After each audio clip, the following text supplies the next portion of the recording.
I'm one of those guys that likes to make to-do lists, and I love to check things off and at the end of the day look at it and say, wow, look what I accomplished today. But sometimes God changes my to-do list and my day goes in a completely different direction. I want to talk to you about it in your morning cup of inspiration. Have you ever had that happen? You thought your day was all planned out beautifully, it was going to go a certain way, and all of a sudden you get a phone call, you get a text, and all of your plans change. I was working on social media, which is what we do here at Fearless Faith, and I got locked out of Facebook and I couldn't get back in. I tried every password I could think of, but it was tied to an old email that I had many, many years ago, and it no longer existed.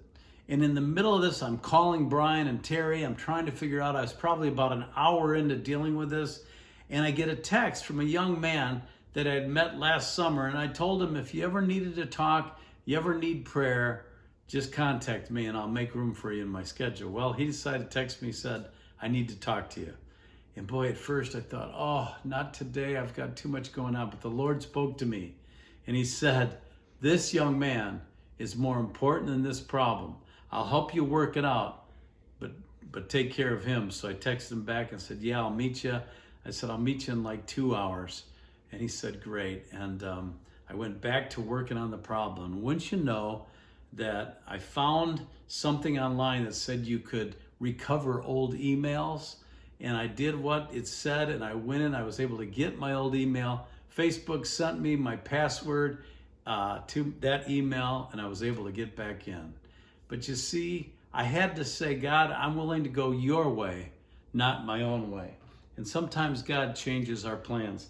I want you to be open to that every day. Say, Lord, lead me today, guide me. I want to follow you, not my own way. We read in Proverbs 16:9, in his heart a man plans his course, but the Lord determines his steps. And back up in verse 3 of that chapter, it says, commit to the Lord whatever you do, and your plans will succeed. But you got to give them to the Lord. And sometimes they're his plans, not ours. So be willing to change your to-do list. And don't worry if you have to put other things on hold. God will tell you what the most important thing for you to do is. I hope that inspires you, and I'll talk to you soon for another morning cup of inspiration.